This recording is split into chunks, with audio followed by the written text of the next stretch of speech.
හරි ඔන්න අදත් අපි එකතු වෙනවා අපේ සෙක්ස්ටෝක්ස් පොඩ්කාස්ට එකට. ඉතින් මේ අද අපි කතා කරන්න හදන්නේ සමහරවිට මේ චින්තා මොනවා කියයිදන මටත් හරියට විස්තරටිකම කිව්වෙන අද මොනවද කතා කරන්න කියලා මමත් ඔහේ අහඟඉන්න තමයි අදාවේ බලව අද මොනද කතා කරන්න කියලා. ඉතින් මේ චින්තා ඉන්න මම කිව්වාගේ අදත් අපිත එක් කතා කර චින්ත මේ මොකද මටත් කියන්නේ නැතුව කතා කරන්න හදන්නේ අද මේක මේ එකක් තම මං හිතුවේ ඔය අපි ඉස්සරි දම් ප්ලෑන් කරානේ මේ සෙක්ස් ගැන ටිකක් හොඳ ඩයිලොග් එකක් හදාගමු කියලා. එතකොට ඔය අතරදී ඉතින් අපිට එක එක ප්‍රශ්න ආවහම ඒවට ફોකස් කරන්න වෙනවා. ඒතර අපේ අර කරගෙන ආපු අරමුණ ටික ටික අත්හැරුණා. ඉතින් දැන් අපි ඒක පටන් ගන්න අපිට වෙලාව තියෙනවා. ආපහු ඉතින් මොකක් හරි හදිස්සියේ කඩාපාත් වුණොත් ඉතින් අපි ඒ වගේ දෙයක් කරමු.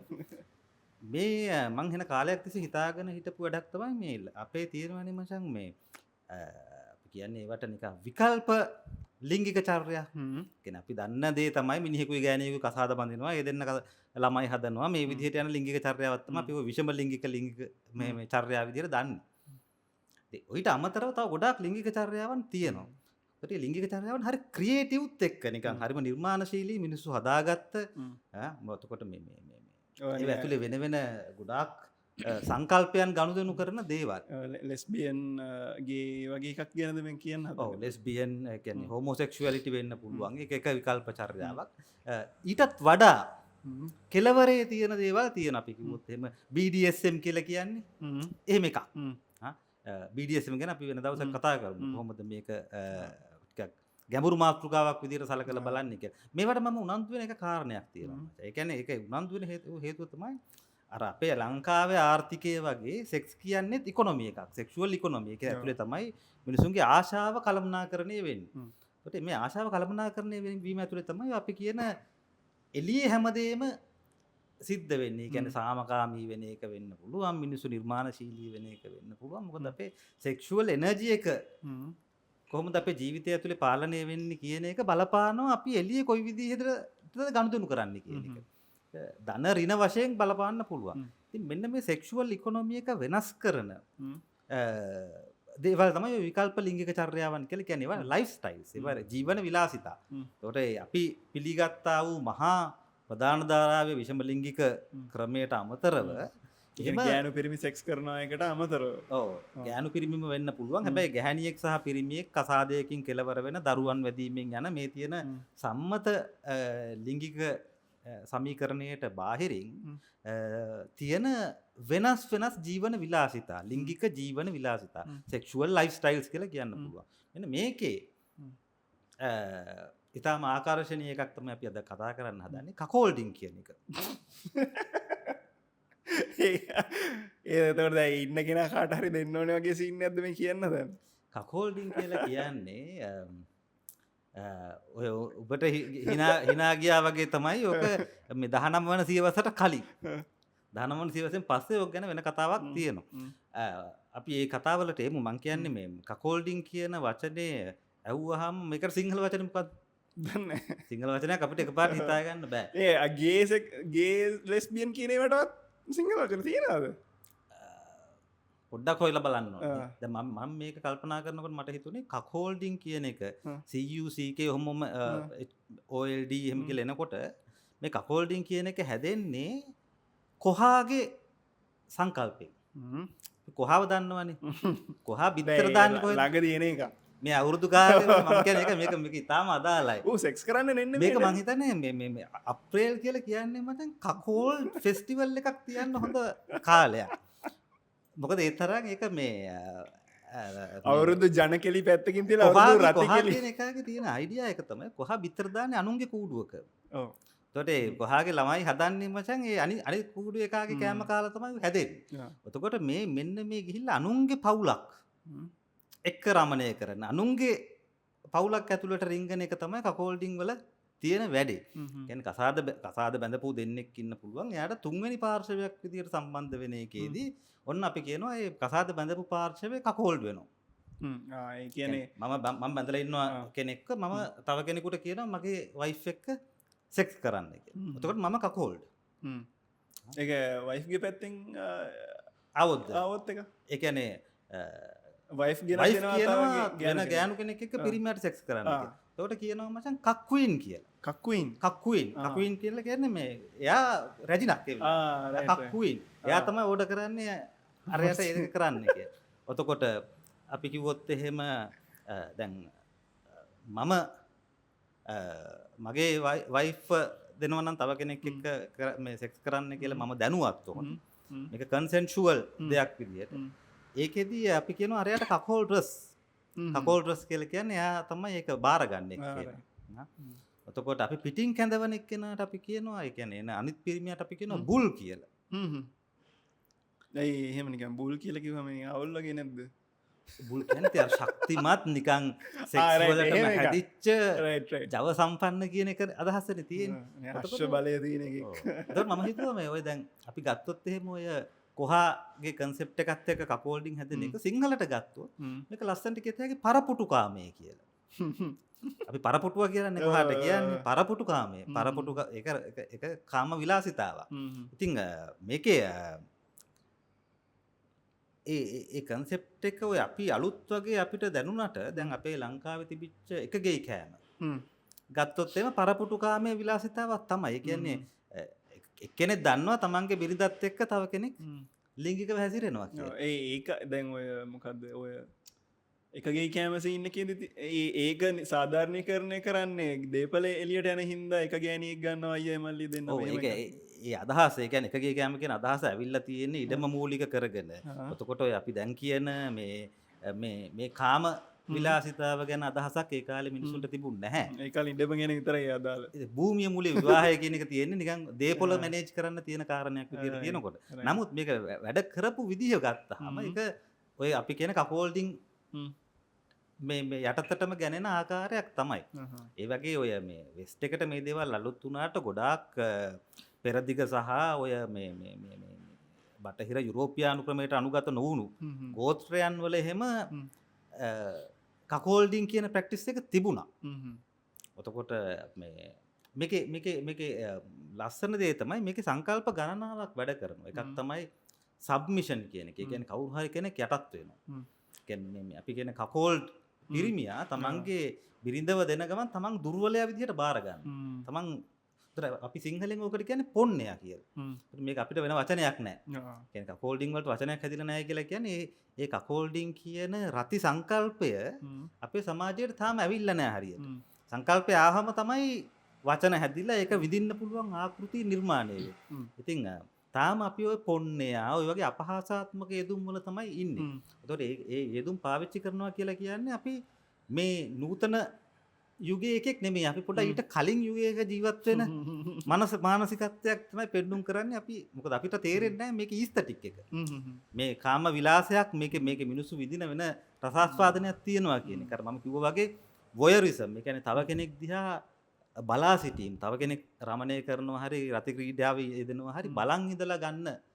අපි යතුරු සිදුරෙන් බලන්නා කියලා කියන්නේ. ඔය තව කෙනෙක් කියන එක චින්තා කියන්නේ වයිෆ් කියන කෙනා තව කෙනා කියන කෙනාට වඩා චුට්ටක් ළඟ එක්කෙනෙක්නේ ජීවිතේට. එතකොට ඒ කියන්නේ වෙන කෙනෙක් සෙක්ස් කරනවා නෙමෙයි තමන්ගේ වයිෆ් හරි තමන්ගේ හස්බන්ඩ් හරි තමන් එක්ක නැතුව වෙන කෙනෙක් එක්ක සෙක්ස් කරනවා බලන් ඉන්නවා කියන එක එතකොට අර අපි පෝන් බලද්දි දැනෙන සෙක්ස් ෆීලිං එකට වඩා වෙන එකක් ඒක තියෙනවා. ඔව් මේක ඊට වඩා ගැඹුරුයි. මේක මොකද ගැඹුරු? මේක අර සාම්ප්‍රදායික විවාහ ස්වාමි පුරුෂයා කියන සංකල්ප රාමුව කඩනවා. රයිට්. කියන්නේ දැන් අපිට තියෙනවානේ මම මාර පිරිමියෙක් මම බැන්දාම මගේ ගෑණි දිහා කවුරුත් බලන්න බෑකෝ මෙහෙම ඒ සංකල්ප රාමුව ඒක ඔය කොච්චර කය ගැහුවත් ඕක ඔය පිරිමිකම කියන එක මචං ඇත්තට බරක්නේ.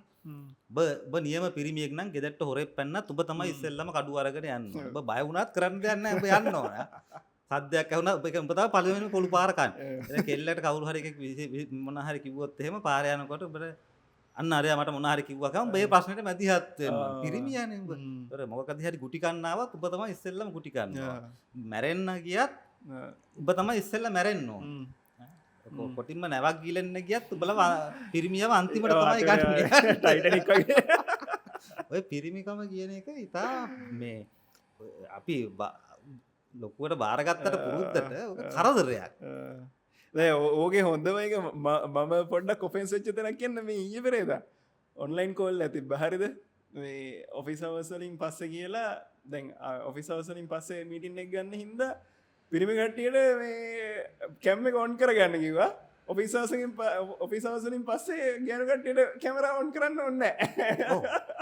ඔය අනිත් එකේ පිරිමින්ට රෑට ඉන්න පුළුවන් රෑට ගමන් යන්න පුළුවන් පිරිමි දූෂණය වුණත් ඒක ගැන මචං කිසි කතා බහක් නෑ ඌ පිරිමියෙක් නේ තේරුණාද එතකොට පිරිමිකම කියන එක ඇත්තටම මේ බයොලොජිකලි අපෙන් එන එකකට වඩා මේකේ තියෙනවා මේ අර ජෙන්ඩර් එකක් විදිහට සොසයිටි එකකින් හදපු දෙයක් නැත්තම් එක එක පිරිමියා වෙනස් අර පිරිමිරු ගහ ගන්න යනවා සමහරුන් ගහ ගන්න නැහැ සමහරුන් ඇදයටට රින් කරනවා පිරිමින්ට අඬන්න බෑ වගේ එකක් තමයි සමහර පිරිමි අඬනවා සමහරුන් අඬන්නේ නැහැ ඕක ඉතින් ගෑනු වගේම තමයි පිරිමි කියලා එක සමජාතියක් නෑ හැමෝම එක වගේ කියලා. ඉතින් හැබැයි පිරිමිකම මාර බරක්.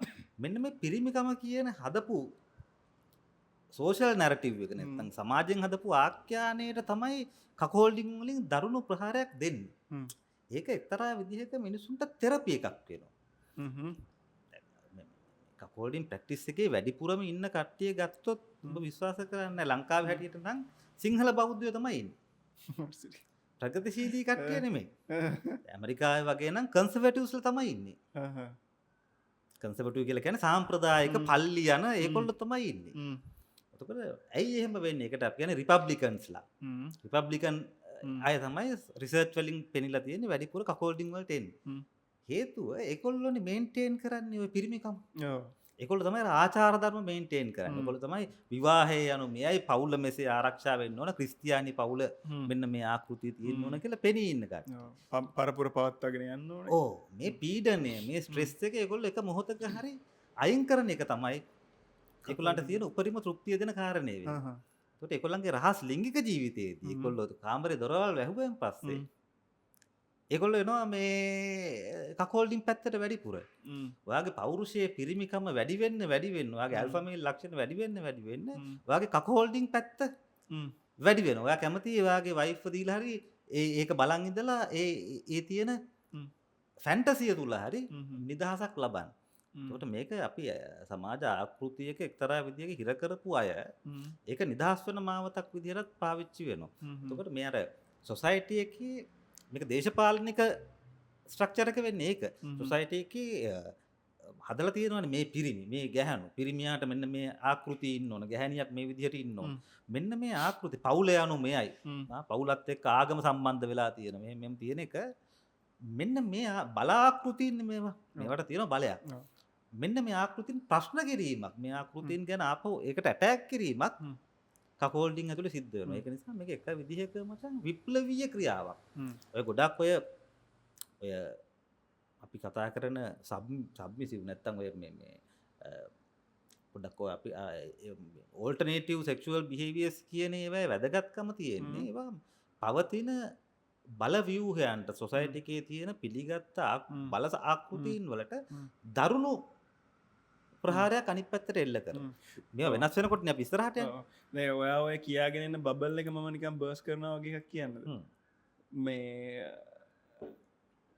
තමන්ගේ ගෑනිත් එක්ක නිදාගන්න බැරි පිරිමියෙක් කියලා කියන්නේ සමහර විට ඒ පිරිමියට තමන්ගේ ගෑනිට ඕන කරන ඒ සෙක්ෂුවල් හැපිනස් එක දෙන්න බැරි කම හින්දා මෙහෙම කරන්නත් පුළුවන් නේද? ඒක තමයි මචං මේ ලස්සන කතාවක්. ඔය තමයි ලංකාවේ ඔය ඒක හොඳට අයිසින් දාලා මෙහෙම කරලා ගිනාට පස්සේ බිම දිගේ අරිනවා. ඔව් බිම දිගේ අරිනවා. මෙහෙම. ඕකේ එකක් තමයි දැන් අපි මේව කතා කරනකොට මම මේ අදහස් ගේන්නෙම මම මේ වගේ සෙක්ෂුවල් බිහේවියර්ස් ප්‍රොමෝට් කරන්න කැමතියි. නිකන් අර විද්‍යාත්මක විමසා බැලීමක් නෙමෙයි මම කියන්නේ මේකට කැමති අය වැඩිපුර මේ දේවල් වල යෙදෙන්න. මේකෙන් මේවට බය වෙන්න එපා. මේවට මේ සොසයිටි එක දැන් වෙනස් වෙලා තියෙන්නේ. එතකොට මේ දේවල් වලින් පොඩි ප්‍රෝග්‍රෙසිව් වැඩක් නැත්නම් ප්‍රගතිශීලී වෙනසක් සමාජයේ වෙනවා.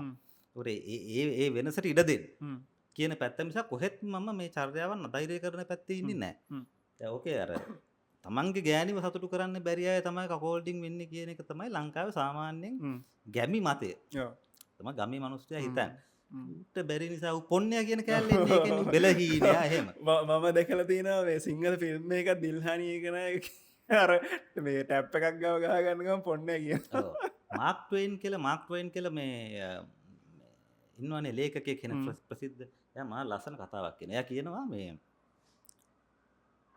අපේ මිනිස්සු හරි විහිලු නිකම් මෝඩ වැඩ කරනවා මේ සොසයිටික මිනිස්සු දැන් ගැහැනියක් ගත්තහම ගැහැනියකට මචන් සාමාන්‍යයෙන් රිසර්ච් වල හැටියට පැයකට 60 පාරක් විතර ඕගසම් වෙන්න පුළුවන් නෑ ඒගෙන විනාඩියකට පාර එක දිගට ගත් 60 පාරක් විතර ඕගසම් මේකට යන්න පුළුවන් ගෑනියෙකුට නැවත නැවත නැවත නැවත එක දිගට එකට කියන මල්ටිපල් ලෝගසම් කිය ඔතකොට පිරිමියෙකුගේ රිසර්ච් වල හැටියට පැය 24කට උපරිම කරලා තියෙන 18යි පැය 24ක ඒතකොට මෙතනදී තේරෙන්නේ මොකද්ද ගැහැණියෙකුගේ ලිංගික ලිංගික හැකියාව ශක්්‍යතාවය පිරිමියෙකුව ඔක හරියට සංසන්දනය කරොත් එහෙම මචං ෆෙරාරි එකක් එක්ක මොෆෙට් බයිසිකලයක් වගේ මට්ටමක් තියෙන්නේ මදුරුව බයිසිකලයක් ඔව් ඔතකොට ඒක බලලා අපේ මිනිස්සු කිව්වලු එක ගෑන්ට එක පිරිමියෙක් හරි සාධාරණයි ඒක ඒ වගේ ගොන් තර්කයක් ගේන්න පුළුවන්ද කියලා අහනවා මේ මාක් ට්වෙයින් එක මේ මොන තරම් ගොන් තර්කයක්ද ඇස් පන අපිට පේනවා එක ගෑණියෙකුට එක පිරිමියෙක් මදි ඒ ගෑණිගේ ලිංගික ශක්්‍යතාවය නැත්නම් ඒ ගෑණිගේ තියෙන ලිංගික හැකියාව සම්පූර්ණයෙන් අඩපණ කරන ආකෘතියක් තමයි ඔයා එක මිනිහෙකුගෙන් සතුටු වෙන්න ඕන කියන්නේ හරියටම නිකන් බ්‍රහ්ම එයා භාගයක් එයාගේ අත්තටු කපා ගන්න ඕන එක පිරිමියෙක් එක්ක ඉන්න මොකද ඔය අපේ මේ සමාජ විද්‍යාවේ එහෙම එක කාලයක ආපු තර්කයක් තමයි එන්න මෝඩ තර්කයක්. ඒ කියන්නේ පිරිමි වර්ගයා බෝ කර කර යනවා ගෑනු ගොඩක් එක්ක. නමුත් ගැහැණියකට තියෙන මේ ප්‍රජනන මේ ළමයෙක් හම්බෙන්න ගියාම තියෙන කොස්ට් එක වැඩි නිසා ගැහැණු හැමතිස්සම එක්කෙනෙක් එක්ක රැඳෙන්න බලනවා කියලා. ඒ තර්කයේ එන විකාරසහගත තර්කයක්. මොකද ළමයි බිහි කරන්නේ නැතුව දැන් සෙක්ස් කරන්න පුළුවන්. එතකොට එහෙම වුණායින් පස්සේ ගැහැණියකගේ ලිංගික හැසිරීමේ ලිංගික පරාසය කොච්චර පුළුල් කරන්න පුළුවන්ද කියන එකට පිරිමි ආකෘති වලින් දනවන්න පුළුවන් දෙයක් නෙමෙයි. ලෝකේ ඕනම පිරිමියෙකුට තනි පිරිමියෙකුට බැහැ ගැහැණියෙක් සතුටු කරන්න. ඒක තමයි යථාර්ථය. ඒතකොට ගැහැණිය හැමතිස්සෙම අකුලගෙන ඉන්න ඕන. ඕ මේක තමයි ඉතින් කරන්න පුළුවන් විදිය කියලා. මෙච්චරයිනේ තියෙන්නේ ඕනවා කරන්නත් කියලා. ඔව්. එහෙම නැත්තම් ඇත්තටම ඒ ඕගසම් එකේ මිස්මැච් එක මේ පරතරය සෑහෙන විශාලයි. ඉතින් ඒක නිසා මේ අර ලංකාවේ තියෙනවා මේ ප්‍රසිද්ධ හතර හිනාව කියලා එකක්. හතර හිනාවේ තියෙන්නේ මචං මේ නිකන් මරුණාම ගෙනියන්න වගේ සල්ලි රැස් කරනකොට මාරයා hina වෙනවා. ඉඩම් රැස් කරනකොට අරන් යන්න වගේ මේ මහා පොළොව hina වෙනවා. ඊට පස්සේ ඒක එකක් එනවා අනුන්ගේ ළමයා තමන්ගේ වගේ නලවනවා දැකලා ගෑණි hina වෙනවා. මේ කකෝල්ඩින් කෑල්ලක් තමයි මේ කියන්නේ. ඔය පරණ ජනප්‍රවාදනේ කියන්නේ. ඒ කාලේ හැටියට ඒක අපහාසයක්.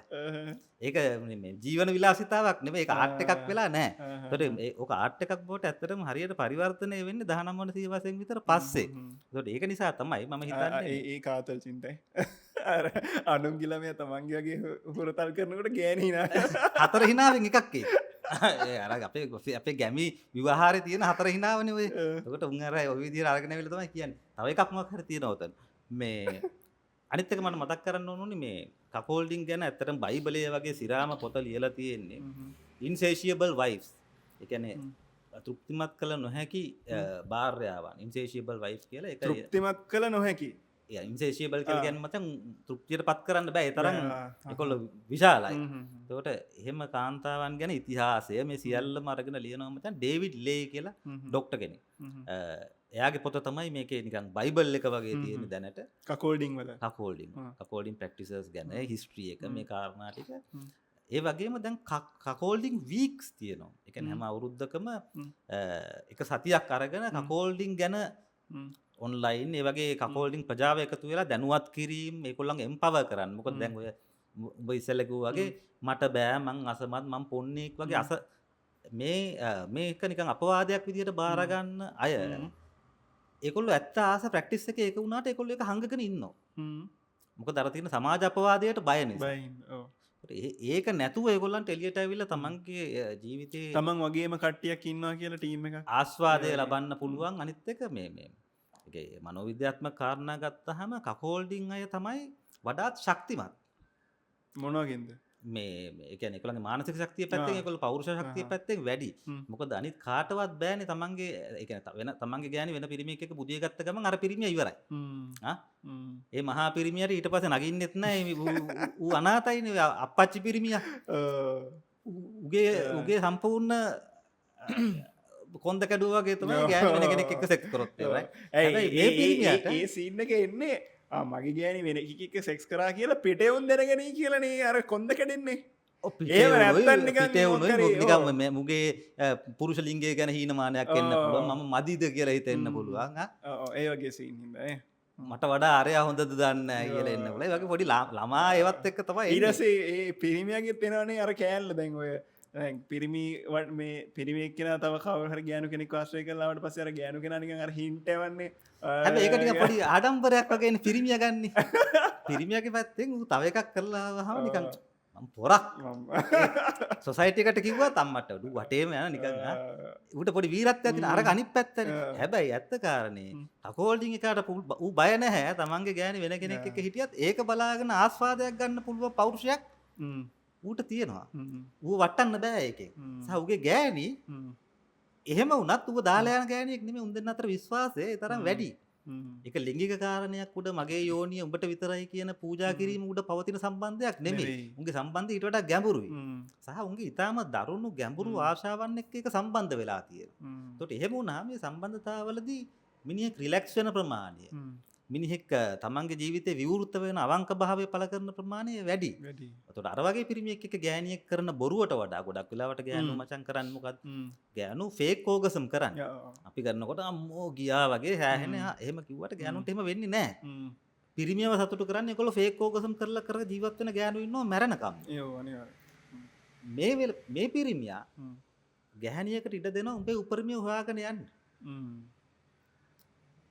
මගෙන් නවතින්න ඕනේ නැහැ. උඹට උඹගේ උපරිම තෘප්තිය හොයාගෙන යාම නිදහස තියෙනවා. මම ඒකට බය පිරිමියෙක් නෙමෙයි. එතකොට ඒ පිරිමි ඒ පුරුෂයා පිළිබඳ සංකල්පය තමයි ඇත්තට ශක්තිමත් සංකල්පය වෙන්නේ. අපි ශක්තිමත් කියලා හඳුන්වන පුරුෂයා ඇත්තටම දුර්වල පුරුෂයෙක්. ඌව මෙහෙම කරනකොට කඩත හැකි. වටන්න පුළුවන්. වටන්න පුළුවන්. ඒ සමාජයට ඕන විදිහට හැදිච්ච පිරිමියෙක් ඉන්නේ. ගෑනිව තේරුම් ගත්ත එකෙක් නෙමෙයි. උන් දෙන්නක සම්බන්ධ දැඩි එකක් නෙමෙයි. ඒක සමාජයෙන් හදපු පොඩි ගැටයක් විතරයි තියෙන්නේ. ඒක කඩත හැකි. ඉතින් මේක අපි රිවර්ස් තමයි මේක මේව දිහා බලන්න මේ පැත්තට බලන්න පොළඹවන්නේ මිනිස්සු විසින් කරගෙන ගියපු මේ ප්‍රැක්ටිස් එක නිසා තමයි. අපි මං හිතන්නේ ඊළඟට මම ඉතිහාසය ගැන කියන්නම් මේක ඔච්චර කාලෙක ඉඳන් මෙහෙම එනවාද කියලා. පොඩි බ්‍රේක් එකකට ගිහිල්ලා මම පොඩි දුමක් දාලා එන්න. එලකිරි. යා.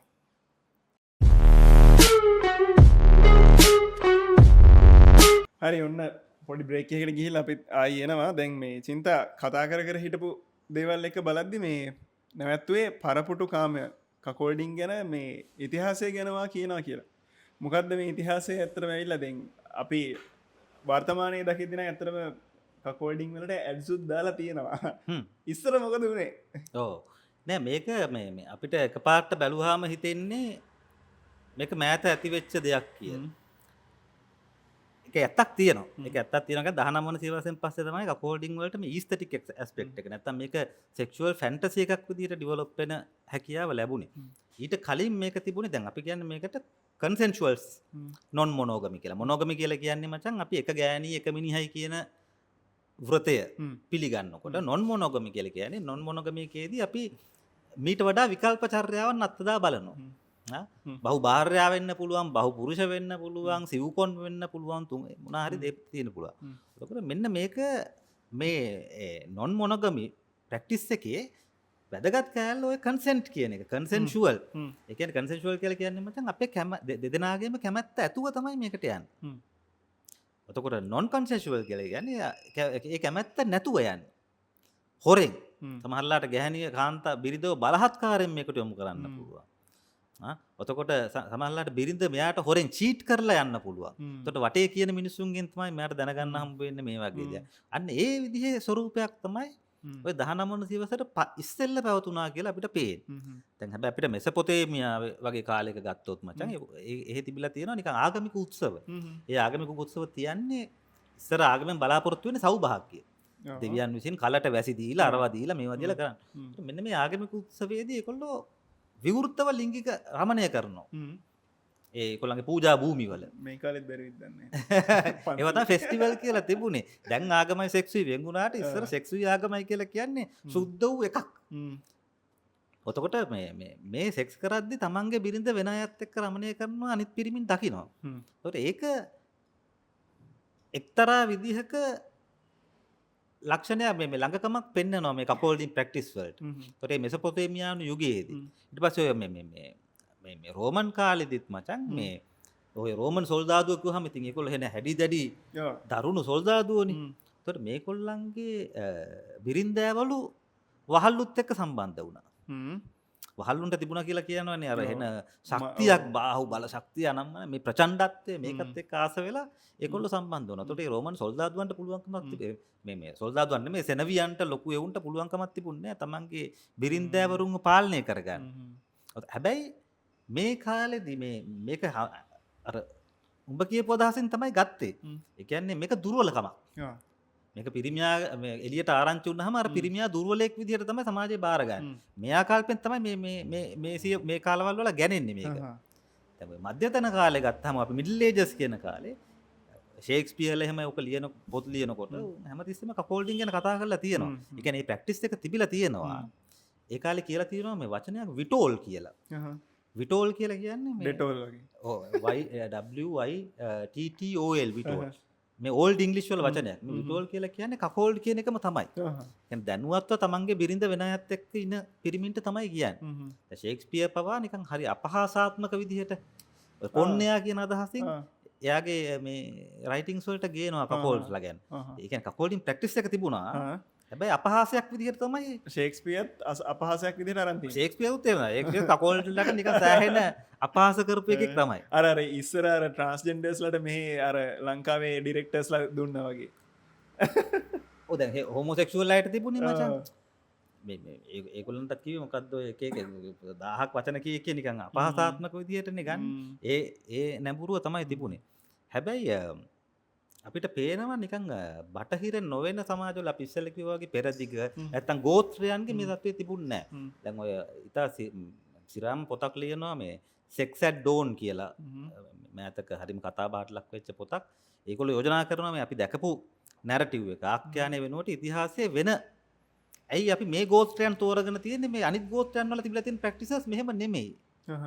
කියන්නේ අපි විෂම ලිංගිකයක ඉතිහාසය ඉඳන් තිබුණා කියලා කිව්වොත් එහෙම අපේ ඊටාම ළඟ වානර වර්ගවල තිබිලා තියෙන්නේ ඒක නෙමෙයි. අපි කොහොමත් මේ වැඩි පිරිසක් එක්ක රමණය කරමින් ජීවත් වෙන විදිහේ චර්යාවක් පෙන්වන්නපු අය. ඒ කියන්නේ හරි කොහොමද මිනිස්සු කියන්නේ සත්ව జాතියන්නේ. ඒ කියන්නේ අර නිකන් අපි කියන්නේ ගෙවල් වල බල්ලෝ වගේ අර එහෙම ඒ වගේද? ඒ කියන්නේ ගෙවල් වල බල්ලෝ වගේ නෙමෙයි. ඊට වඩා අපේ මිනිස්සුන්ගේ තියෙනවානේ මේ බැඳීමක්. ඒගොල්ලන්ගේ ගෝත්‍රයන් විදිහට බැඳීමක් තියෙනවානේ. ඒ ගෝත්‍රයන් වල පුහුණු වීම ඇවිල්ලා තියෙන. දැන් උදාහරණයක් විදිහට ඔය ලේඛකයා කියනවා එක තැනක් මේ දකුණු මම හිතන්නේ දකුණු ඇමරිකාවේ වෙන්න ඕන.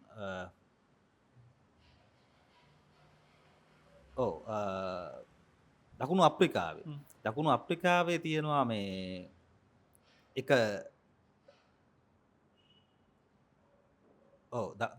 දකුණු අප්‍රිකාවේ තියෙනවා දකුණු ඇමරිකාවේ මචං. දකුණු ඇමරිකාවේ තියෙන එක ගෝත්‍රයක්. ඒ ගෝත්‍රය මේ බිරිඳ ප්‍රෙග්නන්ට් වුණාම ගැප් ගත්තාම ඒ බිරිඳ ගිහිල්ලා තව පිරිමි ගණනාවක් එක්ක සෙක්ස් කරනවා. ප්‍රෙග්නන්ට් වුණාට පස්සේ ඔව් සෙක්ස් කරාම ඒ හැමෝම මේ ඉපදෙන ළමයාගේ මාමාවරු වෙනවා. ඒ කියන්නේ නිකන් හරි වෙලා ගෝත්‍රයන් වල දඩේ මේ ගිහිල්ලා මැරෙන්න පුළුවන්. හැබැයි අර ළමයාව බලා ගන්න පෝෂණය කරන අර පිරිමි ඔක්කොම කැප වෙනවා. අන්න එහෙම වගකීම් බෙදා ගැනීමක් එක්ක මේ ලිංගිකත්වය සම්බන්ධ වෙලා තිබුණා. දැන් අපේ එකගේ කෑමත් ඒ වගේ. දේපොළ ඉඩ ගඩන් පිට යන්නේ නැති වෙන්න ඒක සම්බන්ධ වෙලා තියෙනවා.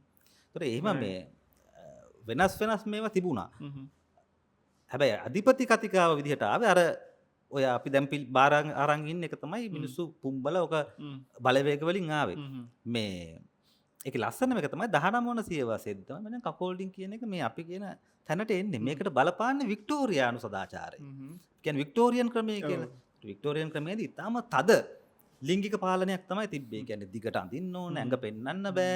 ඔයාගේ සැමියාත් එක්ක විතරයි ඉන්න ඕන. එහෙම මේ විදිහට මේ සංස්කෘතික පීඩනය වැඩි කරන්න ඒ කාලෙදි තමයි මේ ෆැන්ටසි හොඳටම ඩිවෙලොප් වෙන්න පටන් ගත්තා. එක පැත්තකින් BDSM යන්න පටන් ගත්තා. ඊට පස්සේ වංශවතුන්ගේ ගෑනු වෙන අයත් එක්ක යාළු වෙලා රහසින් සම්බන්ධතා තියාගන්න ගත්තා. වංශවතුන් ඕජීස් කරන්න පටන් ගත්තා. ඊට පස්සේ පෝනෝග්‍රැෆි වැඩි වෙන්න පටන් ගත්තා. මෙන්න මේ වගේ ලොකු දේවල් ටිකක් ඇත්තටම වික්ටෝරියානු යුගයේදී ශෘංගාර කලාපයන් වල මාර වර්ධනයක් සිද්ධ වෙනවා. කොහොමද ඉතින් ඔය හොරෙන් කරන දේවල් වලනේ වැඩිපුර ආතල් එක තියෙනවා කියලා කියන්නේ. ඒකෙන් හින්දාද ඒ?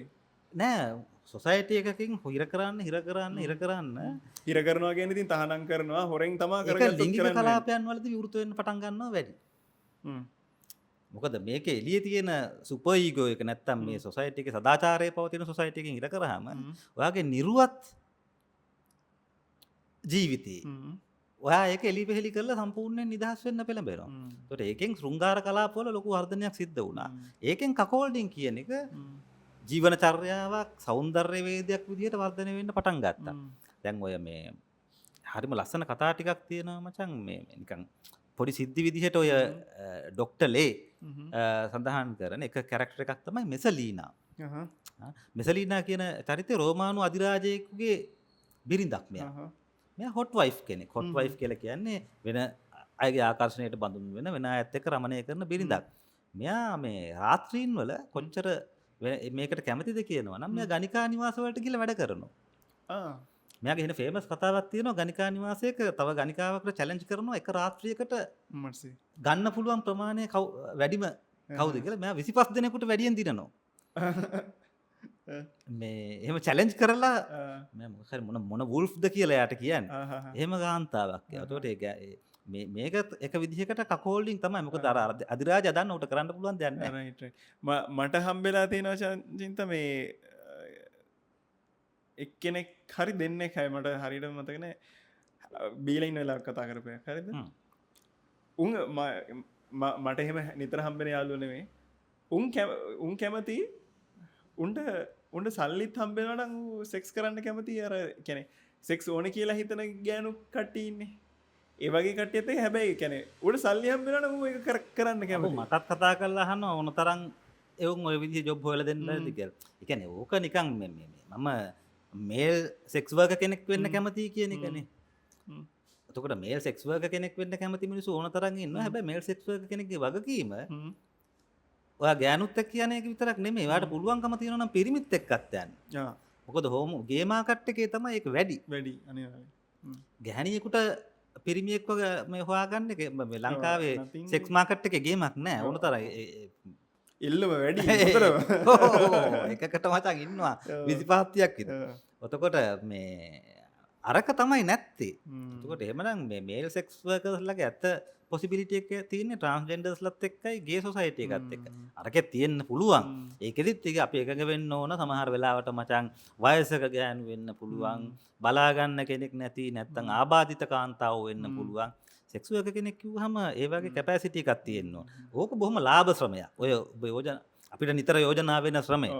තව ලස්සන කැරක්ටර් එකක් අපිට හම්බ වෙනවා මේක සම්බන්ධයෙන් මාර ඉන්ටරෙස්ටිං ස්ටෝරි එකක්. හරිද? ලේඩි ගඩයිවා.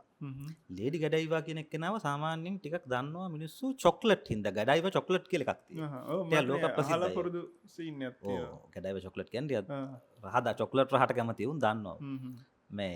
මේ ලේඩි ගඩයිවගේ නමින් තමයි ඔක හැදිලා තියෙන්නේ. ලේඩි ගඩයිවා කියලා කියන්නේ එන වංශවත් මිනිස්සෙක්ව බැඳලා හිටපු නිකන් කිස්සු වර්ෂ දැන් 10 විතර වගේ හිටපු එක්කෙනෙක්.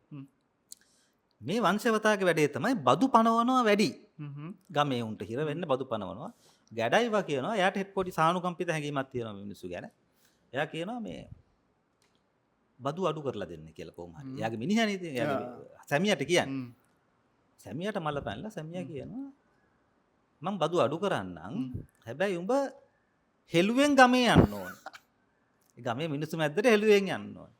ගඩයිවා ගිහිල්ලා ගමේ මිනිසුන්ට කියනවා මම ඔයගොල්ලන්ගේ බදු අඩු කරන්න මෙහෙම වැඩක් කරනවා. හැබැයි උඹලා කවුරුත් බලන්න එපා. මං හෙළුවෙන් යනවා උඹලා බලන්න එපා කියලා. ඉතින් මෙයා මචං ඇත්තටම හෙළුවෙන් යනවා මේ ගමේ මිනිසුන්ගේ බදු අඩු කිරීම වෙනුවෙන්. එක මිනිහෙක් උගේ නම ටොම් කියන එකා විතරක් හැරිලා බලනවා. අන්න ඒකෙන් තමයි පීපින් ටොම් කියලා දැනුත් අපි ඇවිල්ලා බලන උන්ට කියන්නේ පීපින් ටොම් කියලා. ඒ වචනේ හැදෙන්නේ ඒකෙන් පීපින් ටොම් තමයි ගඩයිව දිහා හැරිලා බලපු එකම පිරිමි. අනිත් එවුන් නෑ නෑ මේ ඊටාම ශ්‍රේෂ්ඨ ගාන්තාවක් කියලා අහක බලා ගන්නවා. අරු ඒක උට වවන්න බදු ඵලයක් කෙලේ කියලා බද්ද වැඩකුත් නෑ මද්ද වැඩකුත් නෑ ඌ දෙනවා වැඩ.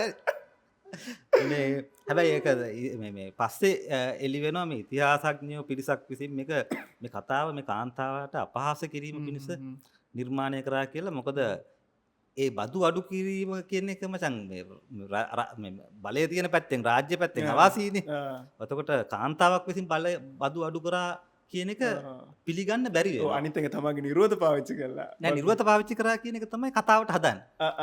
මෙයා හෙළුවෙන් ගිහිල්ලා තමයි මේක කරේ කියලා එයාව ඩවුන් කරන්නේ. නැත්තම් එයා ඇත්තට බදු අඩු කරලා තියෙන එහෙම නෙමෙයි කියන එක තමයි පස්සේ එළි වෙන්නේ. හැබැයි මේ කතාව තමයි පුරාවෘතයක් විදියට තියෙන්නේ. එතකොට මේ කතාවේ හැටියට අර වංශවතා තමන්ගේ බිරිඳ දිහා අනිත් අය බැලීමේ අවස්ථාවක් නිර්මාණය කරන්න කකෝල්ඩ් පොරක්. අනිත් ශ්‍රේෂ්ඨ චරිත තමයි ඊටාම ලස්සන එක. ඒක මතක් කර නිකන් එක එක දේවල් හිත hina වෙන්න පුළුවන්. තව කැරක්ටරයක් ඉන්නවා මචං වික්ටෝරියා වුඩ්හිල් කියලා. මේ කැරක්ටර් අපි එච්චර දන්නේ නැහැ නෙමෙයි. එයා තමයි ඇමරිකාවේ පළවෙනි කාන්තා ජනාධිපති අපේක්ෂිකාව වෙන්නේ. තාමත් එයාගේ නමින් එයා සෙක්ස් වර්කර් කෙනෙක් ඉස්සර. එයාගේ සැමියාට බාහිරින් එයා වෙනත් ආශ්‍රයයන් තියාගෙන යනවා. එයාගේ concept එක තමයි ෆ්‍රී සෙක්ස් කියන එක. සෙක්ෂුවල් දේ නිදහස් වෙන්න ඕන කියන එක වෙනුවෙන් පෙනී හිටපු කාන්තාවක්. අද කාලේ එහෙම කට්ටිය ඉන්නවනේ නේද? එයාගේ නමින් මේ වුඩ්හිල් කියලා මේ ඇසෝසියේෂන් එකක් ෆවුන්ඩේෂන් එකක් තියෙනවා. මේ ෆවුන්ඩේෂන් එක තාමත් වැඩ කරනවා මේ සෙක්ෂුවල් රයිට්ස්. ඒ කියන්නේ මිනිසුන්ගේ මේ නිදහස්කාමී ලිංගික අයිතීන් වෙනුවෙන් ෆයිට් කරන ෆන්ඩ් එකක් විදියට තියෙනවා මේ කාන්තාව. තව අපි මතක් කරන්න ඕනේ කෙනෙක් තමයි නැපෝලියන්ගේ බිරිඳ. අපි දන්නවා නැපෝලියන් රයිට්. නැපෝලියන් කියන්නේ ලෝකෙට හිටපු දැවැන්තම පොරක් අධිරාජයෙක්. මෙයාට කියන්නේ කකෝල්ඩ් මේ කමාන්ඩර් කකෝල්ඩ් කියලා. හේතුව මෙයා යුද්ධ කරන අතේ ජොසෆින් සෑහෙන විරිමි ටිකක් එක්ක යනවා එක එක සෙනවියොත් එක්ක.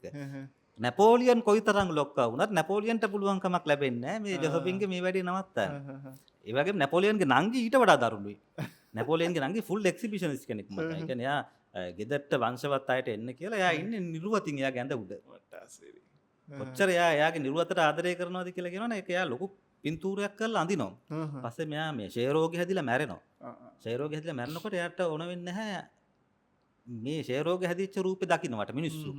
එයා කියනවා මම ආව පෙන්වන්න එපා මම අර නිරුවතින් ඉන්න ලොකු පින්තූරේ විතරක් ප්‍රදර්ශනය කරන්න කියලා මගේ මරණයේදී.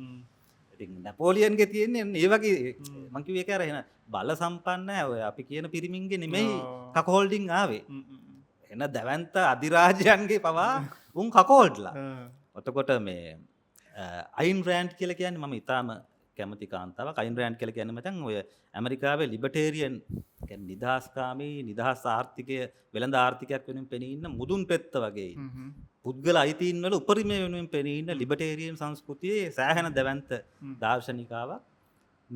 මෙයා ඉතාම තරුණ පෙම්වතෙක්ව තියාගෙන ඉන්න එයාගේ ජීවිත කාලේ. මෙයා විශ්වාස කරන්නේ පෙම්වතා තමයි එයාගේ අදහස් අනුව ඉන්න පුළුවන් සිරාම එක්කෙනා කියලා. ඒකට මේක දැනගන්නවා එයාගේ සැමියා. නමුත් කොයිම වෙලාවකවත් ඒ සැමියා ඒකට විරුද්ධව කිසි දෙයක් කරන්න යන්නේ එයා දැනුවත් වුණත් ඒක පවතිනවා. ඒ පෙම්වතාටත් ඉන්නවා තව බිරිඳක්. ඒ බිරිඳත් මේක දැනගන්නවා. නමුත් මචං මේගොල්ලන්ගේ යම් එකගතාවයක් තියෙනවා මේ සම්බන්ධතාවය මේ විදිහට අරගෙන යන්න. මනුස්සයට ජීවත් වෙන්න බලාපොරොත්තුවක් දෙන මනුස්සයෙක් කියලා සතුටු වෙන්න පුළුවන් නේද? ඒක ඊට වඩා ඒක මේ ලිංගික නිදහස ඒක විශේෂයෙන්ම මේ ඉතිහාසය දිහා බලද්දී අපිට පේන එක තමයි මේක මේ අතට ගත්ත කාන්තාවෝ කියලා කියන්නේ ඊටාම බුද්ධිමත් තලයේ ඊටාම ඉහළ කැපැසිටි එකෙන් ඊටාම වැඩි කාන්තාවෝ තමයි මේක ඕන් කරලා තියෙන්නේ කකෝල්ඩින් කියන්නේ. ඒක බාර ගන්න පුළුවන් ගැහණු වෙලා තියෙනවා. පිරිමින්ට නම් ඕකේ පොඩි කන්සෙප්ට් එකක් තියෙනවානේ. ඒ කියන්නේ ඔය පිරිමිකම කියන එක පටවලා ඒක නිදහස් කරගන්න පොඩි තෙරපි එකක් විදිහට යන්න පුළුවන්. කාන්තාවන්ගේ බල ආකෘතිය වෙනස්. එතකොට ඒ නිදහස ඉල්ලන කාන්තාව නිර්මාණය වෙන්නේ මුලින්ම මෙන්න මේ කල්චර් එක ඇතුළේ. මේක නිකන් පොඩි කියන්නේ මචං ඉන්ටෙලෙක්චුවල් කින්ක් එකක් කියලා. يعني බුද්ධිමය තලයේ තියෙන කින්ක් එකක්. කින්ක් එකක් කියලා කියන්නේ 아무තු ඔය ශෘංගාර ක්‍රමයන්ට ඒ කින්ක් එකක් කියලා තමයි කියන්නේ. හැබැයි දැන් මේ වෙනකොට මේක ඊටාම පහළ තලවල් වල කාන්තාවන්ට පවා යනවා. හරියටම කකෝල්ඩින් ගැන දැනගන්න පුළුවන්. ඒ කියන්නේ කෙනෙකුගෙන් බැහුවොත් එහෙම කකෝල්ඩින් ගැන එයා ඒකට දෙන උත්තරේ අපහාසාත්මක එකක් නම් උඹට ලේසියෙන්ම තීරණය කරන්න පුළුවන් මෙයා ඊටාම ග්‍රාම්‍ය පහළ පන්තියකින් එන මිනිස්සෙක්. කකෝල්ඩින් ගැන එයාට තියෙනවා නම් යම්කිසි සෞන්දර්යාත්මක ආකල්පයක් මෙයා යම්කිසි ඉහළ පාන්තික නැඹුරුවක් තියෙන මිනිස්සෙක්. මම ඒක හැමදෙස්සම කියන්නේ සෙක්ස් වලින් ක්ලාස් එක අල්ල ගන්න පුළුවන් කියලා. ඔබ සෙක්ස් දිහා බලන විදිහෙන් තේරෙනවා ඔබ කොතනින්ද ඔබේ ආචාර පද්ධතිය ගන්නෙ කියන එක. මේක කොහොමද මේ කාන්තා අපි කියන්නේ නිකන් කාන්තාවන්ව නිදහස් කිරීමේ මාර්ගයක් විදිහට වැඩ කරේ කියන එක ගැන අපි ඊළඟ කොටසින් කතා කරමු නේද? Right right. එහෙනම් අපි පොඩි තව බ්‍රේක් එකකට ගිහිල්ලා ටක් ගාලා එන්න.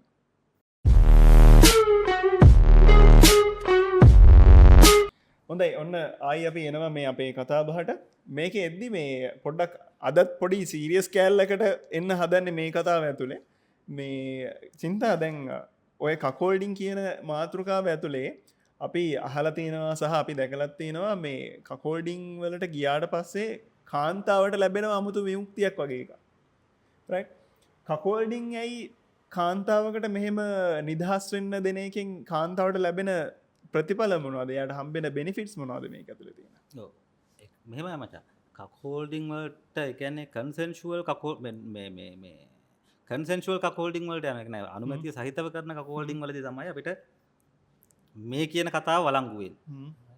එතකොට කකෝල්ඩින් විතරක් නෙමෙයි ඔය පරපුටුකාමය වගේම සාමාන්‍ය විකල්ප හැම මේ ලිංගික ජීවන විලාසිතාවකින්ම කාන්තාවගේ නිදහස තමයි ප්‍රමුඛ වෙන්නේ. ඒ කියන්නේ මොකද අපි මේ පවත්වාගෙන යන ශිෂ්ටාචාරය හොඳට බැලුවොත් තේරුම් ගන්න පුළුවන් මේ ශිෂ්ටාචාරය හැදිලා තියෙන්නේ කොහොමද අපි කාන්තාවගේ සෙක්ෂුවල් පවර් එක හිර කරගන්නේ නැත්නම් দমনය කරගන්නේ කියන කාරණේ උඩ තමයි. හැම තැනම ගැහැණියව පුළුවන් තරම් වට කළා කොටු කළා සීමා කළා තියාගන්න පුළුවන් ආකෘතීන් ආගම කියලා හදලා තියෙන්නෙත් ඒක අපේ නීතිය දිහා බැලුවාම තියෙන්නෙත් එහෙම අපේ මචං සම්ප්‍රදායන් වල තියෙන්නෙත් එහෙම විශ්වාස පද්ධති මේ ආකෘතීන් සියල්ල කාන්තාවගේ ලිංගිකත්වයට බය ගතියක් හින්දා බය කරවලා ඒ කියන්නේ ඒක ඕපන් වෙනවා ඕපන් නොවෙන්න ඒක විවෘත නොවෙන්න තමයි මේ සියලු ශිෂ්ටාචාරය කියන එකේ පද්ධති හදාගෙන තියෙන්නේ. ඒතර කකෝල්ඩින් වල ප්‍රධානම දේ කාන්තාවට තමන්ගේ මේ උපරිම තෘප්තිය දක්වා යන්න පුළුවන් අවස්ථාවක් හම්බ වෙනවා. තමන් කැමති පිරිමින් එක්ක රස විඳින්න පුළුවන්. තමන්ගේ සැමියාට විතරක් බැඳීමක් තියෙන්නේ. තමන්ගේ විවාහය පිළිබඳ මේ රිස්ක් එකක් හෝ නැත්නම් ඒකේ තියෙන කොස්ට් එකක් නැතුව ඒක රස විඳින්න හම්බ වෙනවා. එතකොට මේ ඒක කාන්තාවකගේ පැත්තෙන් සෑහෙන නිදහස් කිරීම. හරි. දැන් ඔයා ඔච්චර ඔහොම කියද්දි දැන් කාන්තාවකට කකෝල්ඩින් කියන එක ගැන තේරෙන එක හොඳයි කියලා කියන එක ඔයා කියනනේ හොඳයි කියලා. හැබැයි ගෑනු කෙනෙක්ම දැන් කාන්තාවක්ම ඔයාට අනිත් පැත්තට බැන්නොත් එහෙම මොකද ඔයා කියන්නේ මේ නෑ ඔයා ඔය කියන එක හරියන්නේ නැහැ. එහෙම කරොත් එහෙම දැන් ගැහැණු කට්ටිය ඉන්න පුළුවන් කකෝල්ඩින් වලට කැමති. තමන්ට තමන්ගේ හස්බන්ඩ් එක්ක කරෙන්න වෙන කාත් එක්ක හරි සෙක්ස් කරන්න පුළුවන් නම් එයාලා කැමති. හැබැයි තමන්ගේ හස්බන්ඩ් වෙන කාන්තාවක් එක්ක සෙක්ස් කරන එකට එයා කැමති වෙන්නේ නැති වෙන්න පුළුවන්. නෑ මම කියන්නේ කොයි වෙලේකවත් කකෝල්ඩින් කියන එකට හැමෝම කැමති වෙයි කියලා. කාන්තාවොත් අකමැති අය ඉන්නවා, පිරිමිත් අකමැති අය ඉන්නවා. හැබැයි කැමති පිරිසක් ඉන්නවා. ඒ කැමති පිරිසගේ අයිතිවාසිකම වෙනුවෙන් විතරයි අපිට කතා කරන්න පුළුවන්. අකමැති කෙනෙක්ව කිසි දවසක කකෝල්ඩින් වලට පොළඹවන්න හෝ ඒකට බල කරන්න නරකයි. ඒක මොකද ඒකල එයාගේ ලිංගික නිදහස බාධා කිරීමක් නෙවෙයි. ඒක නොවෙන්න පුළුවන් එයාගේ ආසාව. එයාගේ තියෙන ෆැන්ටසි එක වෙන එකක් වෙන්න පුළුවන්. ඒතොර ඒ ආසාව තියෙන අය තමයි ඒකට යොමු කරගන්න තියෙන්නේ. ඒ කියන්නේ මේ කකෝල්ඩින් කියන එක ඇත්තටම ඉතා හොඳ දෙයක් චීටින් වලට වඩා. කියන්නේ ඔයාව නොදැන ඔයාට කියන්නේ නැතුව හොරෙන් සම්බන්ධතා පවත්වන එකට වඩා ඉතාම අවංක ඉතාම මේ යහපත් ලිංගික ක්‍රමවේදයක් තමයි කකෝල්ඩින් කියන්නේ. ඒක අනිකාට රෙස්පෙක්ට් එකක් තියෙනවා. අනිත් මිනිහව රවට්ටන්නේ සහ ලිංගිකත්වයේ මූලික පරමාර්ථය වෙන විවෘත භාවය කියන එක ඇතුලේ තියෙනවා. ඒක නිසා ඒක මේ ඒක නරක ප්‍රැක්ටිස් එකක් නෙමෙයි. චීටින් කියන එක ඇත්තටම නරක ප්‍රැක්ටිස් එකක්. අපිට නවත්තන්න බැරි වෙලා ඒ දේවල් වෙන්න පුළුවන්. සමාජයේ චීටින් කියන එක වෙනවා. නමුත් ඒක වෙන්නේ අරක විවෘතව බාර ගන්න බැරි කතන්දරේ හින්දා. මේ මචං මේ අපි ඔය මට ඊ හම්බෙන් වොයිස් රෙකෝඩ් එකක් අහන්න පුළුවන් වුණා Facebook එකේ තිබ්බා. කොල්ලෙක් එයාගේ ගර්ල්ෆ්‍රෙන්ඩ් ස්පායි එකක වැඩට යනවා කියලා පොර ඒ කෙල්ල මරලා. චිරාවට? ඔව්. පරණ එකක් වෙන්න ඇති මොකරි හොඳ චැනල් එක හරි මොක්ක ගියප කෝල් රෙකෝඩිං මේ හොඳ ග්‍රෆික්ස් හෙම දාලා හදල දෙබ මේ ඒ මරලා ඊටවසේ පොර තමන්ගේ කවරුහරි නෑදෑවෙන හරි යාලුවෙක් වෙන හරි අයගෙනට කෝල්ලයක් කරගෙන මු කියනවා මගේ කෙල්ල ස්පාවලටන මම ඒගේ අම්මටත් කිව ඒගටත් කිව ස්පාවලට යන්න එපා කියලා මේ ඉතින් අහන්නෙම නෑ ඉටවස ම ගිල්ලා බෙල්ල මිරිකල හරි බෙල්ල කපල හරි මැලුව කියලා කිව ටස යාලු හන දැන්ඹ මොකක්ද කරන්න ද මත් ගිහිම් මැරෙනවා බං කියලක ඔව් ඉතින් ඇත්තටම උන් මරන්න ඉති සමාජයෙන් මරන්නේ කියන්නේ ඒවා සමාජයේ විසින් කරන ඝාතන මං කියන්නේ ඒක නිසා තමයි මේ වගේ ඩයලොග් එකක තියෙන වටිනකම තියෙන මම දකින්නේ ඒ කියන්නේ මේක මේ යාට විතරක් වෙන දෙයක් නෙමෙයි මේක මිනිසුන්ගේ ෆැන්ටසි වල තියෙනවා ඔය පියානෝ කියලා ෆිල්ම් එක මම බලලා තියෙනවා ටික පරණ ෆිල්ම් එක ෆිල්ම් එක මාර ලස්සන ඒ කියන්නේ දැඩි පිරිමි එකක් ඒ දැඩි පිරිමියෙක් කොහොමද මම කියනවා වගේම තමන්ගේ බිරිඳ වෙන කෙනෙක් එක්ක ඉන්නවා හොරෙන් බලලා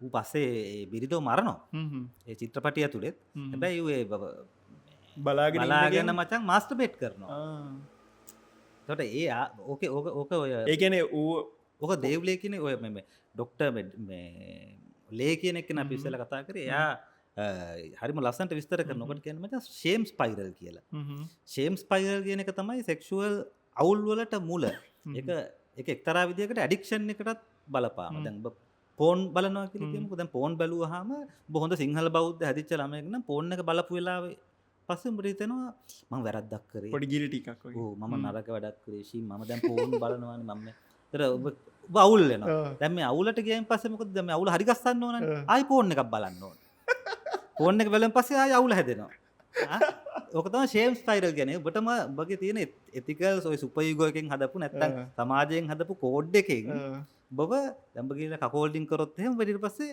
අඩේ මම කකෝල්ඩින් කරානේ කියලා අවුලට යනවා. ඒකට මේ අවුලෙන් ගොඩ එන්න නම් ආපහු කකෝල්ඩින් කරන්න ඕන. මේ තමන්ව ඇක්සෙප්ට් කරන්න බැරි. තමන්ගේ ලිංගිකත්වය තමන්ට ඇක්සෙප්ට් කරන්න බැරි වෙනවා කියලා කියන්නේ දරුණු රෝගයක්.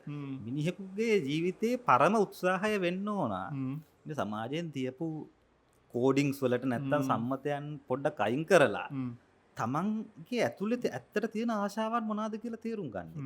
ඊට පස්සේ මේ ආශාවන් කොහොමද සමාජ අනිත්තුන්ට වාතයක් වෙන්නේ නැතුව මේවා තෘප්තිමත් කරගන්න පුළුවන් නිර්මාණාත්මක විදි. අනිවාර්යයෙන්. ඔක තමයි මිනිහෙක්ගේ ජීවිතේ කරන්න පුළුවන් ලොකුම දේ. ඊට වඩා දෙයක් නැහැ. දැන් ඔය අපිට මේ අවුල ඔක්කොම ඇවිල්ලා තියෙන්නේ මචං අර මේ පරණ ආගම් හින්දා නෙමෙයි. ක්‍රිස්තියානි.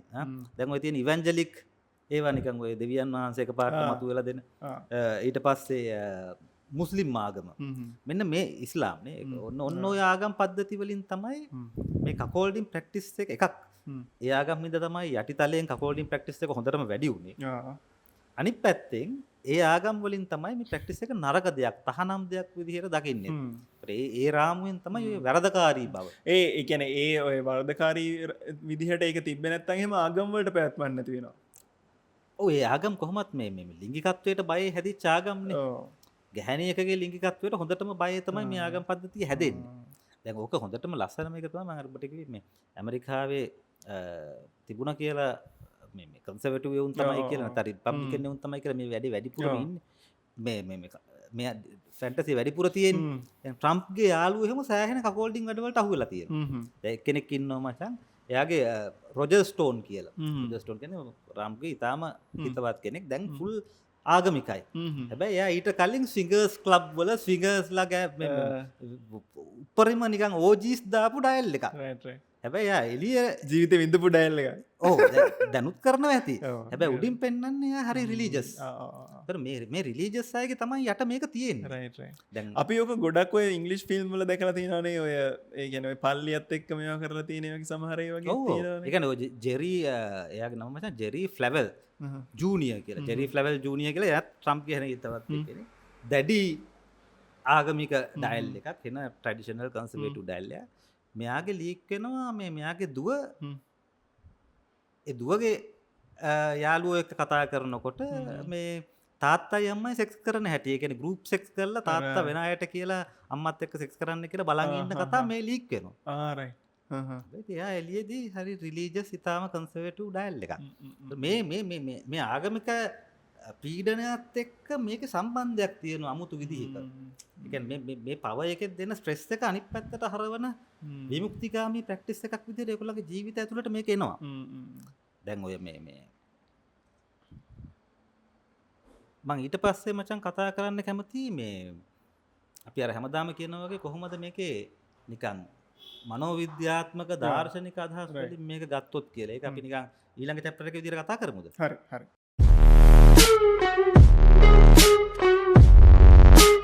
හරි ඔන්න ආයි පටන් ගන්න අපේ කතාව මේ චින්තා අපි කතා කරන හැම මාතෘකාවක්ම ගත්තහම ඒක එක කෑල්ලක් තියෙනවා අපි අනිවාර්යෙන්ම කවර් කරන ඔය අපි ඉස්සෙල්ල නවත්තන්න කලින් කිව්වා වගේ මේක කොහොමද අර මානසික සෞඛ්‍ය පැත්තට මානසික සෞඛ්‍ය නෙමෙයි කොහොම ඒක නිකන් අර සයිකොලොජි එක පැත්තෙන් ගත්තාම මේක කොහොමද විස්තර වෙන්නේ කියන එක දැන් කකෝල්ඩින් එක ගත්තාම කකෝල්ඩින් කියන්නේ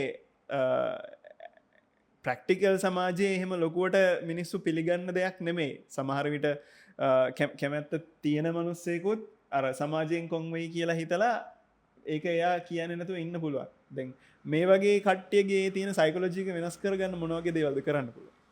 වෙනස් කරගන්න මොකටද? ඉතින් මං කියන්නේ ඒ කියන්නේ තමන් කපෝල්ඩින් වලට කැමති හැබැයි අර සමාජයෙන් එන බලපෑම හින්දා නොවේ ඉන්නවා කියලා ඒක මානසික තත්ත්වයක් නේ ඒක. ඔව් නෑ ඒ කියන්නේ මෙහෙමයි. ඕක ගැන අපි ඉස්සෙල්ලා කතා කරා වගේ මිනිස්සෙකුගේ ලිංගික නිරෝගීතාව. මෙහෙමයි මචං. සොසයිටි එකේ ඉස්සෙල්ලා කාලයක් තිබුණා අපි sexual practices දිහා බලන්නේ act based. ඒ කියන්නේ මෙයා මේ කරන්නේ මොකක්ද කියන එක උඩ තමයි පොඩි සදාචාර විනිශ්චයක් දාලා තමයි අපි ඔය sex ගැන බලන්නේ. තේරුණා. උදාහරණයක් විදිහට විෂම ලිංගික කියමුකෝ. මෙයා ගිහිල්ලා වෙන පිරිමියෙක් එක්ක හිටියොත් එහෙම අන්න. Right right. මේ වැරදි පිරිමි එක්ක ඉන්න බෑ. මේ අපේ වටිනාකම් පද්ධතිය හැදිලා තියෙන්නේ මේ ඇක්ට් එකට. එතකොට කවුරු හරි කෙනෙක් එහෙම මේ BDSM වලට කැමති නම් කස වලින් ගහනවා හරි මොනවා හරි පේන් එකට කැමති නම් එහෙම. ඒක කරන්න බෑ ඒක විපරීතයි ඒක විපරීතයි.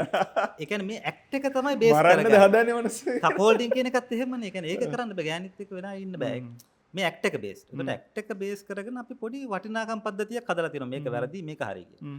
ඒක ටික පරණ ආකෘතියක්. අපි සෙක්ස් දිහා බලන්න ඕන වැලියු බේස්ඩ්. ඒ කියන්නේ මොකක් හරි කෙනෙකුගේ ලිංගික චර්යාවකින් කාට හරි හානියක් වෙනවද? මේක හැමෝගෙම කැමැත්ත මතද සිද්ධ වෙන්නේ. මේකෙන් ඇත්තටම සතුටක්ද ජනනය වෙලා තියෙන්නේ. මේකේ කොච්චර විවෘත භාවයක් තියෙනවද? මේක සියල්ලන්ගේ කන්සෙන්ට් එක උඩ සිද්ධ වෙන දෙයක්ද? එතකොට මේකෙන් වෙන අයට මොකක් හරි බලහත්කාරකමක් නැත්නම් එක්ස්ප්ලොයිටේෂන් එකක් සූරාකෑමක් වෙලා තියෙනවද? මෙන්න මේ කාරණා සැලකිල්ලට අරගෙන තමයි අපි කියන්නේ එහෙමනම් ලිංගික චර්යාවේ ප්‍රශ්නයක් නැහැ. ඒක මනුස්ස ක්‍රියාවක්. ඒ දේවල් බාධා වෙනවා නම් අපි කාව හරි බලහත්කාරයකට තල්ලු කරලා තියෙනවා නම් අකමැත්තෙන් කරලා තියෙනවා නම් කෙනෙකුට අර හොරෙන් සමහර අය ඉන්නවා නිකන් බින්දව ඩ්‍රග් කරලා වෙන කෙනෙකුට සෙක්ස් කරන්න. ඒ වගේ දේවල් වලදී තමයි ඒක අයහපත් ක්‍රියාව. තව එකක් තියෙනවා චින්තා. දැන් කකෝල්ඩ් කරන්දී හිතන්නකෝ වයිෆ් ඕකේ වෙනවා කකෝල්ඩින් කරන වෙලාවේ. කියන්නේ වයිෆ් ගෙනත් දෙනවා තව ගෑනු කෙනෙක් හස්බන්ඩ්ට සෙක්ස් කරන්න කියලා. ඒක කරන වෙලාවෙදී වයිෆ් ඕකේ.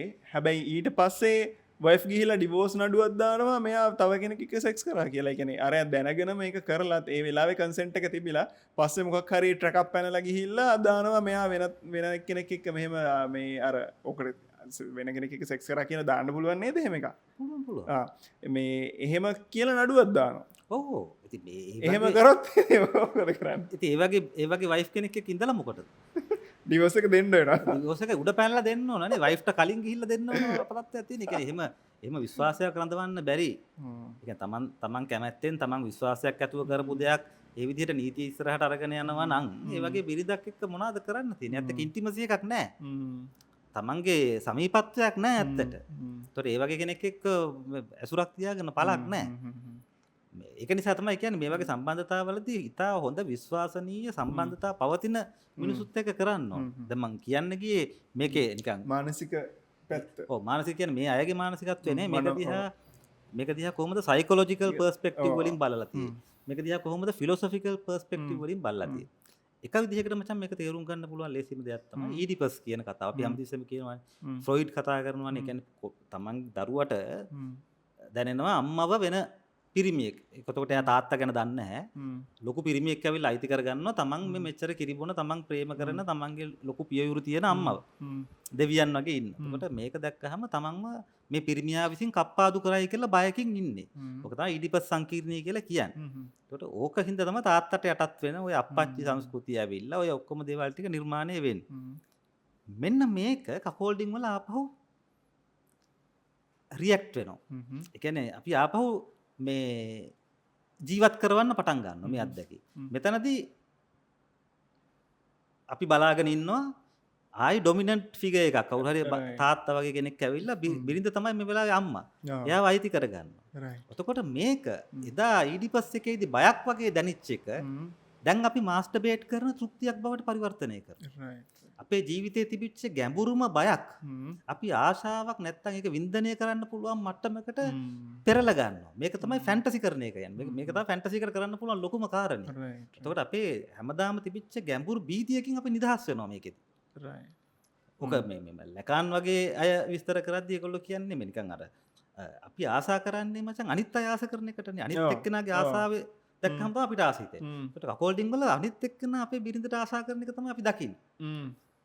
සහ සංකේතාත්මකව අපිට වෙන්න පුළුවන් ලොකුම කස්ට්‍රේෂන් එක. කියන්නේ අපිට මෙයාව අයිති කරගන්න බෑ වෙන එක්කෙනෙක් අයිති කරගන්න. මම එයාගේ සැමියාවක් නෙමෙයි මාව කස්ට්‍රේට් කරලා තියෙන්නේ. මාව කප්පාදු කරලා තියෙන්නේ.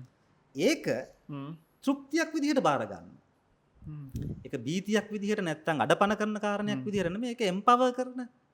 දැන් මේකේ තියෙනවා කකෝල්ඩින් වල හියුමිලියේෂන් කියලා පාර්ට් එකක්. ඒක සමහර අය කැමති කකෝල්ඩින් කරන ගමන් ඔයාගේ එක පොඩි ඌ ඕක නගින්නෙත් නැහැ කියලා අනිත් පිරිමියා හෝ කාන්තාව විහිළු කරනවා ඒකට.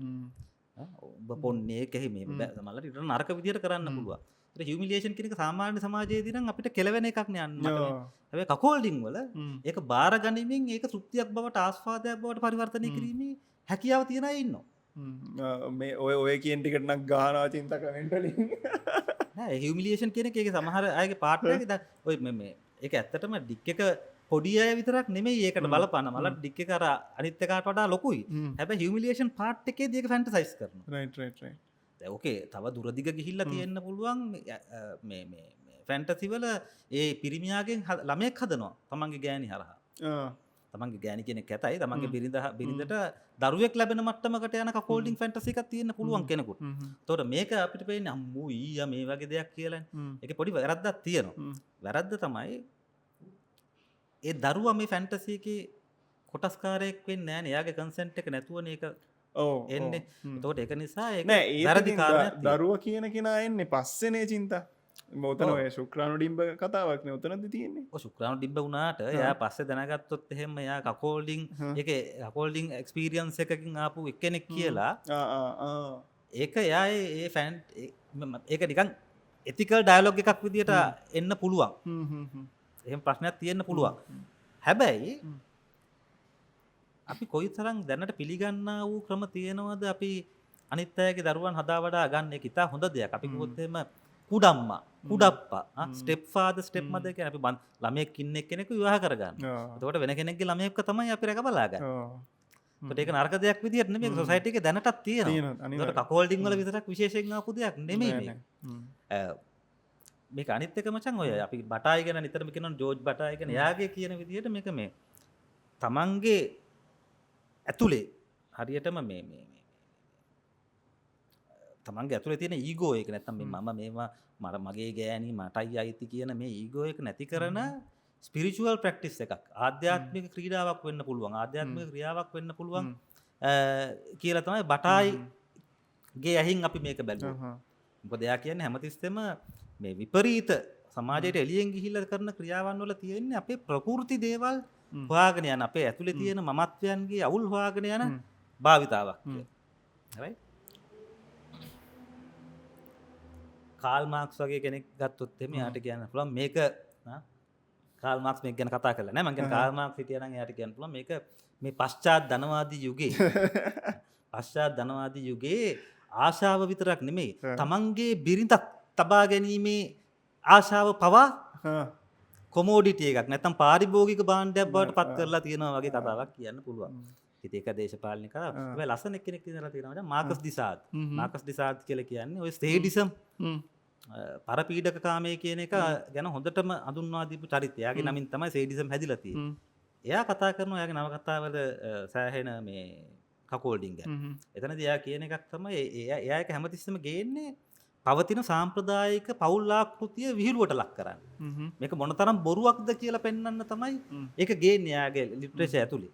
එතකොට මේ විදිහට කකෝල්ඩින් ගැන එක එක විදිවලින් බලපු නැරටිව්ස් ගණනාවක් අපිට අඳුරගන්න පුළුවන් සයිකොලොජිකල් ෆිලොසොෆිකල් ලේයර්ස් වල බැලුවොත් මේ කොහොම වුණත් අපිට කියන්න වෙන්නේ මචං කවුරු හරි මගෙනුත් අහනවා ගොඩක් වෙලාවට කෝල් කරලා එයා කැමති කකෝල්ඩින් වලට යන්න කොහොමද වයිෆ් කැමති කරගන්නේ මම ඔය මේ අහන්න හිටපු ප්‍රශ්නෙට අහන්නත් කලින් මේ කතාව කියන්න හදන්නේ ඔය මං අහන්න හැදුවේ කොහොමද ලංකාවේ ඇතුලේ කකෝල්ඩින් මේ වෙලාවේ ක්‍රියාත්මක වෙන්නේ කියන එක කකෝල්ඩින් කරන පිරිස් ගොඩක් ඉන්නවා මේකවල සමහරලාට ලයිෆ් ස්ටයිල් කියලා ගෲප්ස් හදාගෙන ඒගොල්ලෝ ඊටාම විශ්වාසවන්ත පිරිස් අතර මේක කරන ලංකා ඇඩ්ස් එකේ ඇඩ්ස් උත් තියෙනවා ඕන්න ඔව් මම ඒව ගැන මම කියන්නේ මම කියන්නේ මුදලට සිද්ධ වෙන මේ වගේ ගනුදෙනු සම්බන්ධයෙන් වගේ කියන්න පුළුවන් කමක් නැහැ. Taman දන්න විශ්වාසවන්ත අයත් එක්ක තමයි මේ දේ කරන එකේ පොඩි සෞඛ්‍ය ආරක්ෂිත බවක් තියෙන්නේ. මේ ප්‍රධානම වැඩේ තමයි මචං කොයි වෙලේකවත් අනිත් කෙනාව ප්‍රෙෂර් කරන්න යන්න නරකයි. මට හදිස්සි මට මේක කරගන්න ඕන කියලා මම ගිහිල්ලා මගේ වයිෆ්ට මේ මට මේක කරන්න ඕන එක. ඒක මොකද සෙක්ස් වලදී යමක් බල කරනවා නම් ඒක එපා වෙන එක තමයි සෙක්ස් වල ස්වභාවය. ඒකට ඔයා බල කිරීම වැඩි කරන්න. ඔයාගේ ඒ අනිත් පාර්ට්නර්ට මේක එපා වෙනවා. මේ ප්‍රෙෂර් කිරීම කියන එක හොඳ දෙයක් නෙමෙයි. නමුත් මේක ගැන කතා බහට ගැනීම. උදාහරණයක් විදිහට අර ඩොක්ටර් ලේගේ ඉන්සේෂියබල් වයිෆ් කියවන්න පුළුවන්. ඔඩියෝ බුක් එක අහන්න පුළුවන් එකට. ඒක අහුවෙන් පස්සේ ඒක ගැන ඩයලොග් එකක් කරනවා. ඔයා කොහොමද මේක ගැන හිතන්නේ? මං කොහොමද මේක ගැන හිතන්නේ? එතකොට සමහරවිට මේ ඩයලොග් එකෙන් පස්සේ අපිට පුළුවන් වෙයි ෆැන්ටසයිස් කරන්න. ඔයා මෙහෙම කරොත් කොහොමද? එතකොට ඒක සමහරවිට ඒගොල්ලෝ සෙක්ස් කරනකොට යාට ඒගොල්ලන්ට අර වගේ දෙයක් ගැන ෆැන්ටසයිස් කරන්න පුළුවන්. ඔයා මෙහෙම ෆැන්ටසයිස් කරන ලෙවල් එකකට ඇවිල්ලා කියලා කියන්නේ ඔයා කකෝල්ඩින් එක්ස්පීරියන්ස් එකක 180ක් සම්පූර්ණ කරලා ඉවරයි. ඇත්තටම කකෝල්ඩින් එක්ස්පීරියන්ස් එකේ ඇත්තට කරනටත් වඩා සතුටක් ඔයාට ෆැන්ටසි ඇතුලේ ගන්න පුළුවන්. ඒතර ඉතුරු 120 සමහරලාට යන්න පුළුවන් වෙන්න පුළුවන් බැරි වෙන්න පුළුවන්. හැබැයි ඒක හැම වෙලාවකම අපි අනිත් කෙනාගේ ඒක ලිංගික නිදහස නැත්තම් එයාගේ අයිතිය කියලා රෙස්පෙක්ට් කරගන්න දැනගන්න ඕන. විශේෂයෙන් කකෝල්ඩින් ප්‍රැක්ටිස් කරන එකෙක් නම් එයා 19 7 වර්ෂයෙන් පස්සේ ආපු පොඩ්ඩක් නූතනවාදී දැක්මකින් යුතුව අනිකාට වාතයක් නොවි තමන්ගේ තෘප්තිය හොයාගැනීමේ නිර්මාණශීලීත්වය පාවිච්චි කරන්න ඕනේ. ඒක නිසා ඔය අර ඉස්සර මං අඳුරන මිනිස්සු හිටියා ඒක කකෝල්ඩින් කියලා මං කියන්නේ බලහත්කාරකම්. ඔයගොල්ලන්ගේ ගෑනුන්ට වෙන අයව සෙට් කරනවා නැත්නම් බීලා ඇවිල්ලා වෙන ගෑනුත් එක්ක වෙන පිරිමිත් එක්ක ඉන්න කියලා බල කරනවා. ඒ වගේ ඒවා කකෝල්ඩින් ප්‍රැක්ටිසස් නෙමෙයි. ඒවා ඇත්තටම හරිම එක්ස්ප්ලොයිටේටිව් මේ සූරාකෑමක් තියෙන ඔයා කියන දේවල් වෙන්නේ සමහර විට කියන්නේ ඔක අපේ පැත්තෙත් ඔහොම කතාවක් මම අහලා තියෙනවා. මගේ ඉතාලම ළඟ යාළුවෙක් කියලා දිනවා ඔහොම දේවල් වෙනවා කියලා. ඒ කියන්නේ බෝතලයකට ගෑනිව දෙනවා වගේ කතාවක්. ඒකයි මෙතන තියෙන ප්‍රධානම දේ තමයි කන්සෙන්ට් එක නැත්තම්. කැමැත්ත නැත්තම් අන්‍යෝන්‍ය කැමැත්ත නැත්තම් ඒක ආර්ට් එකක් හෝ ඒක ශෘංගාර කලාවක් නෙමෙයි. ඒක අයහපත් වූ නැත්තම් පිටු දැකිය යුතු ලිංගික භාවිතාවක් වෙනවා. හැබැයි කකෝල්ඩින් කියන්නේ එහෙම දෙයක් නෙමෙයි. කකෝල්ඩින් කියන්නේ හැමතිස්සෙම ප්‍රෝග්‍රෙසිව් සමාජයට අලුතෙන් හිතන්න පොළඹවන සමාජයේ තියෙන බලාකෘති ලිංගික ආර්ථිකයේ ප්‍රධාන මර්මස්ථාන වගේ තියෙනව ප්‍රශ්න කරන ඉතාම සමාජ දේශපාලනික ක්‍රියාවක් විදිහට තමයි මම දකින්නේ. රයිට් හරි චින්තා මේ ඉතින් ඔන්න අද අපි කතා කරේ කකෝල්ඩින් ගැන චින්තා මේ මටත් වැඩිය දේවල් කියන්නේ නැතුව මේ මටත් අද අහගෙන ඉන්න සිද්ධ වුණා මට වැඩිය අදහස් දක්වන්න උනේ නැහැ. ඉතින් මේ කකෝල්ඩින් ගැන ඇතරව මැද්දර පැනල දේවල් කියනට වඩා චින්තා කියපු දේවල් ටික අර වෙනස්ම විදිහකට හිතන්න මේ දේවල් ටික ඉතුරු කරා කියලා හිතන්නේ. ඉතින් මේ ඔන්න අද අපි අපේ පොඩ්කාස්ට් එක මේ විදිහට ඉවර කරනවා. ඉතින් ලබන සතියේත් මේ අපේ ලයිෆ් ස්ටයිල් එක කොහොමද මේ අපේ ලයිෆ් ස්ටයිල් එකට ගැළපෙන විදිහට අපි කොහොමද අපේ සෙක්ස් හදාගන්නේ අපිට අපි කැමති දේවල් කරා කොහොමද එක්ස්ප්ලෝර් කරන්න පුළුවන් කියන දේවල් එක්ක අපි තවත් පොඩ්කාස්ට් එපිසෝඩ් එකකින් හම්බෙමු. එතකන් හැමෝටම හැපි සෙක්ස් ලයිෆ්.